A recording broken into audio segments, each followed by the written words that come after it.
Bonjour à tous et bienvenue dans cette nouvelle vidéo, c'est Hugo sur la chaîne Gigatop.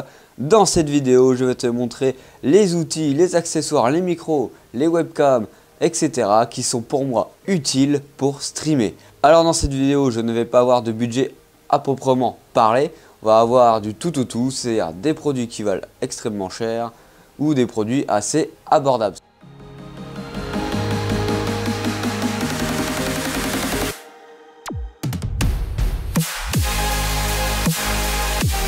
Dans un premier lieu, je vais te parler de la caméra. Alors si tu veux faire des streams en caméra, l'outil qu'il peut avoir, c'est qu'on peut prendre soit une vraie caméra, soit une webcam.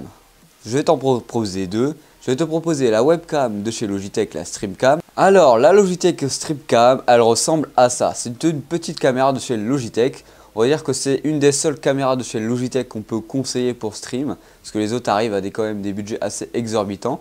Celle-ci, tu peux la retrouver par exemple chez la Fnac à 160 €. Alors, elle a un design assez particulier et surtout la particularité de cette caméra, c'est que tu peux streamer directement en portrait. En gros, tu vas dire que tu vas streamer en portrait, en format téléphone ou en format 16:9, en format paysage. Alors, j'ai fait une vidéo sur celle-ci où j'en parle plus précisément.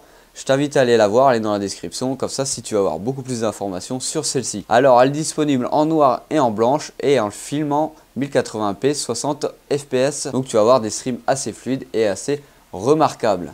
En deuxième option, je peux te proposer une vraie caméra avec un budget qui certes est exorbitant comparé à la webcam qu'on avait juste avant. C'est la caméra avec laquelle je filme actuellement, c'est-à-dire le ZV-E10. C'est la meilleure caméra pour filmer à l'heure actuelle, que ce soit pour faire des vlogs, des vidéos ou pour streamer sur YouTube ou Twitch.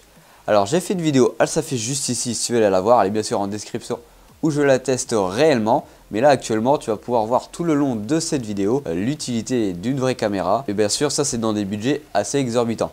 Alors cette caméra tu peux la retrouver à 850 €. Elle est surtout intéressante, c'est parce que son mode automatique gère tout pour vous, c'est-à-dire vous n'avez pas besoin de régler votre caméra, elle va le faire automatiquement pour vous et vous pouvez bien sûr la transporter autre part que votre bureau si vous voulez faire des photos ou des vidéos tous les jours. Donc elle a un côté assez pratique pour une caméra comparée à une webcam, même si vous apportez un certain apport au début. Alors vu qu'on vient de parler de l'image avec la caméra, maintenant on va parler des lumières, parce que avoir une lumière, ça apporte un certain confort à vos utilisateurs, à ceux qui regardent votre stream, car ils vont voir votre doux visage avec une meilleure qualité. Si vous avez un bon éclairage, vous n'avez pas besoin d'avoir une très bonne caméra pour filmer entre guillemets. Voilà, parce que vous pouvez avoir une simple webcam, mais avoir un bon éclairage et votre image n'aura pas de bruit, n'aura pas entre guillemets des pertes de qualité, des pertes de couleur. Vous resterez quand même assez correct. Alors je peux vous proposer en lumière des lumières du dit Arceau. C'est ce que vous avez actuellement devant moi qui m'éclaire et c'est ce que vous avez derrière moi au-dessus de l'écran de l'ordinateur. Ce qui va vous permettre de pouvoir avoir un trépied pour une vraie caméra et même pourquoi pas poser votre webcam dessus très facilement.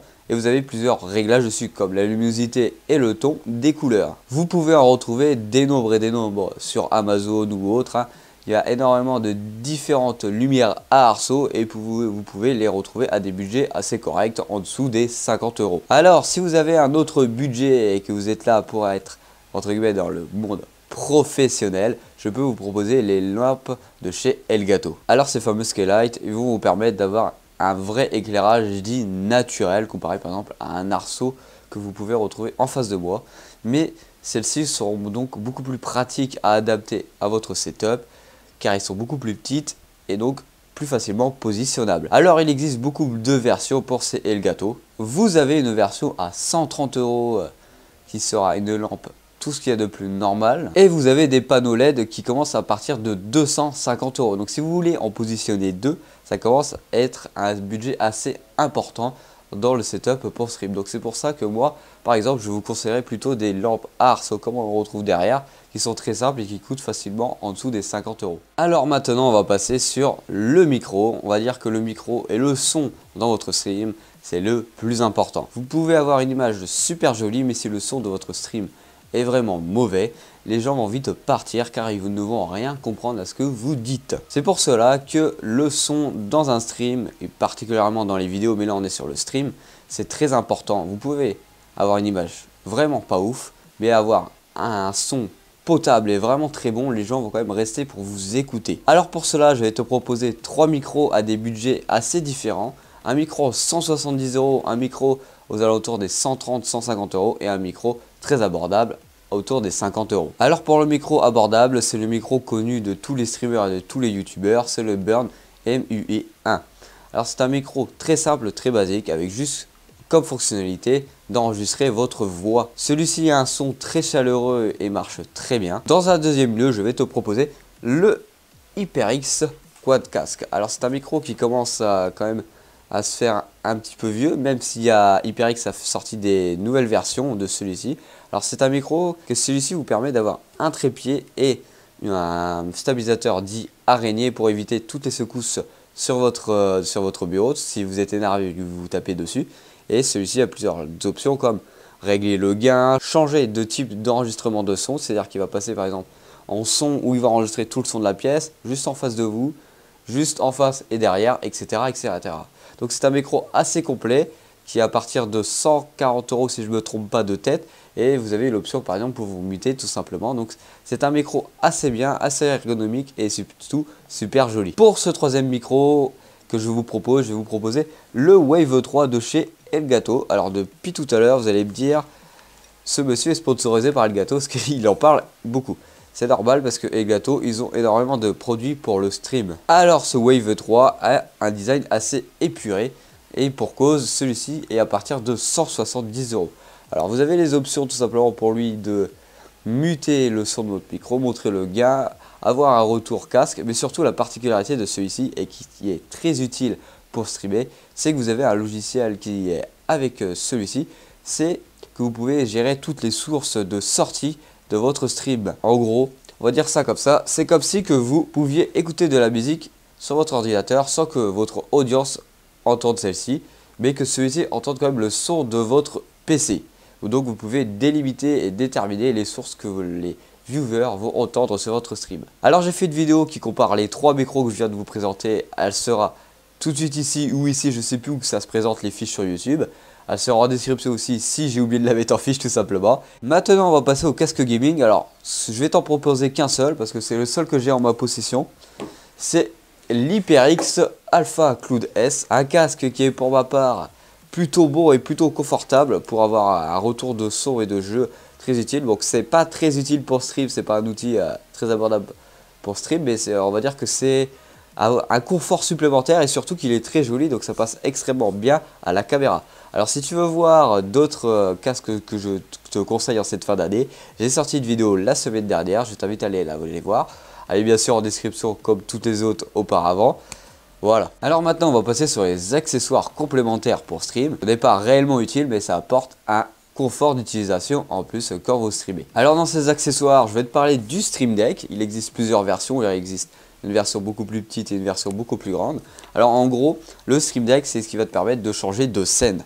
Voilà, l'utilité principale en stream, c'est changer de scène sur OBS par exemple. Cela va te permettre de ne pas sortir par exemple de ton jeu pour passer à une scène en gros plan sur toi ou une scène avec le jeu tout simplement à côté. Tu vas donc pouvoir aussi faire sortir des sons, sortir des musiques, etc., etc. Donc tu vas pouvoir tout paramétrer avec un simple dashboard sur ton bureau. Donc c'est très bien d'avoir des raccourcis, mais ça n'a pas une réelle utilité si tu commences le stream et si tu n'as pas énormément de viewers entre guillemets. Alors si tu as choisi l'option de prendre une caméra pour ton stream, il va donc te falloir une carte d'acquisition. Alors moi j'ai pris le choix, et je te conseille de prendre le choix de prendre celle-ci. L'Elgato Camlink, tout simplement de chez Elgato. Alors c'est une carte d'acquisition qui tient en une simple clé USB. C'est très simple et très épuré. Tu peux la transporter partout. On va dire que tu n'es pas sur ton setup habituel pour streamer. Tu vas pouvoir le mettre sur ton PC portable à l'autre bout de la terre et pouvoir stream très facilement avec ta caméra. Voilà pourquoi je te la conseille par rapport à une carte d'acquisition classique qu'on branche dans ton ordinateur en PCI. Voilà, celle-ci c'est beaucoup plus polyvalent même si tu vas pas atteindre les mêmes performances, hein, cela va de soi, mais voilà, c'est très polyvalent. Alors maintenant, continuons sur l'idée que vous avez choisi une caméra pour stream. Il va vous falloir un câble HDMI vers micro HDMI, par exemple.